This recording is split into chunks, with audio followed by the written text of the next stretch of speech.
मैं डॉक्टर प्रतिभा शुक्ला, सह आचार्य हिंदी, श्री रतनलाल कंवरलाल राजकीय स्नातकोत्तर महाविद्यालय किशनगढ़ से हिंदी साहित्य की कक्षा में आज अर्था अलंकार के पहले भेद उपमा अलंकार की चर्चा करने जा रही हूँ। उपमा अलंकार की प्राचीनता, इसकी व्यापकता, इसकी लोकप्रियता तथा सौंदर्य प्रियता की दृष्टि से उपमा अलंकार का अर्था अलंकारों के अंतर्गत अत्यधिक महत्व है। सादृश्य मन की सर्वाधिक सरल, सहज और ऋजु प्रक्रिया है। सरलता के कारण ही उपमा में व्यापकता का समावेश होता है। उपमा का प्राण है सादृश्य, जो अधिकांश अलंकारों में दिखाई देता है। अतः इसी की प्रधानता के कारण उपमा की सर्वालंकारता दिखाई गई है या सिद्ध होती है। इसे प्रसिद्ध साहित्य शास्त्री राजशेखर अलंकारों का शिरोरत्न कहते हैं और रुय्यक ने अर्था अलंकारों का तो बीजभूत तत्व तक माना है।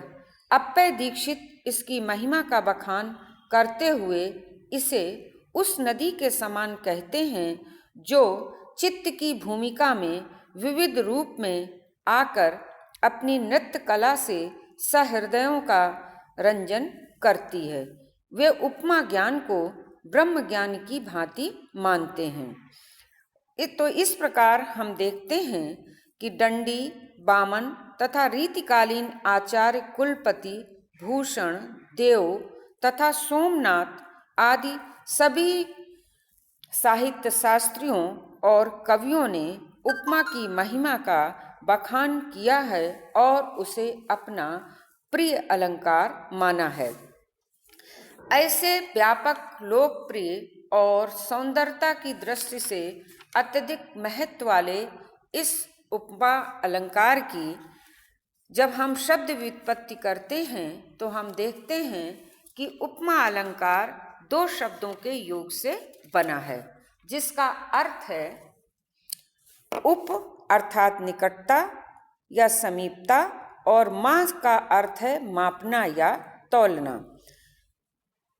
उपमा अलंकार की इस शाब्दिक अर्थ के बाद इसकी परिभाषा के रूप में हम कह सकते हैं कि ये एक सादृश्य मूलक अलंकार है और जब हम एक वस्तु को दूसरी वस्तु के समीप रखकर उसकी समीपता में पाए जाने वाले साधारण धर्म या गुण के कारण तौलते हैं तो उसे उपमा अलंकार कहते हैं।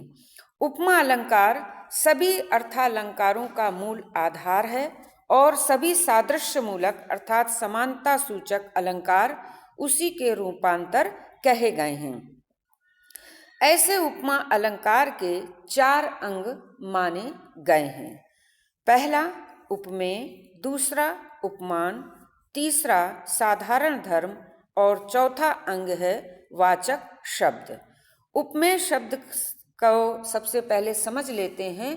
उपमा धन इये अर्थात उपमेय, उपमा देने के योग्य, जिसका अर्थ है उपमा देने के योग्य।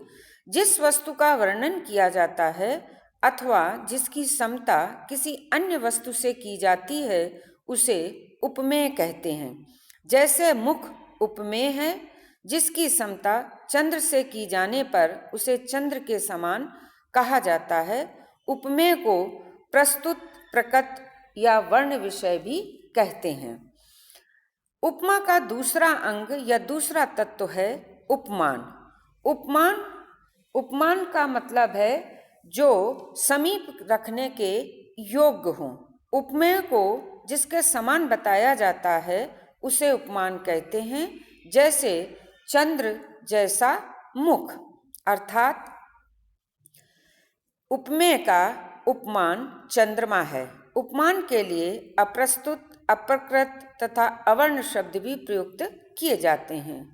उपमा अलंकार का तीसरा अंग है साधारण धर्म। दो वस्तुओं के बीच, क्योंकि हम पहले ही जान चुके हैं कि उपमा में समान गुण या धर्म के कारण उनमें एक समानता या उस समानता को तौला या मापा जाता है, तो उसी तौलने या मापने की बात साधारण धर्म में देखी जाती है।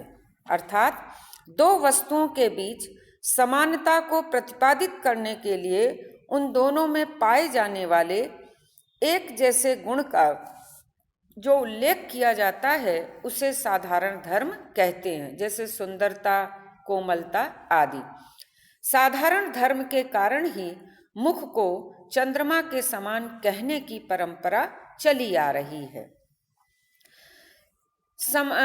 उपमा का चौथा अंग या चौथा तत्व है वाचक शब्द। उपमेय और उपमान के बीच, उपमेय जिसकी उपमा दी जाए, उपमान जिससे उपमा दी जाए, उपमेय और उपमान के बीच समानता बतलाने वाले शब्दों को वाचक शब्द कहते हैं। जैसे इन वाचक शब्दों के कुछ सूचक शब्द भी होते हैं, जैसे समान, सम, सदृश, सरिस, तुल्य, सा, सी, इव आदि। उपमा के उपर्युक्त चारों अंगों का स्पष्टीकरण हम निम्नलिखित पंक्ति से कर सकते हैं। जैसे हरि पद कोमल कमल से, जो सबको सुख देत। अर्थात हरि के पद या पैर, चरण कमल के समान कोमल हैं, जो सभी को सुख देते हैं।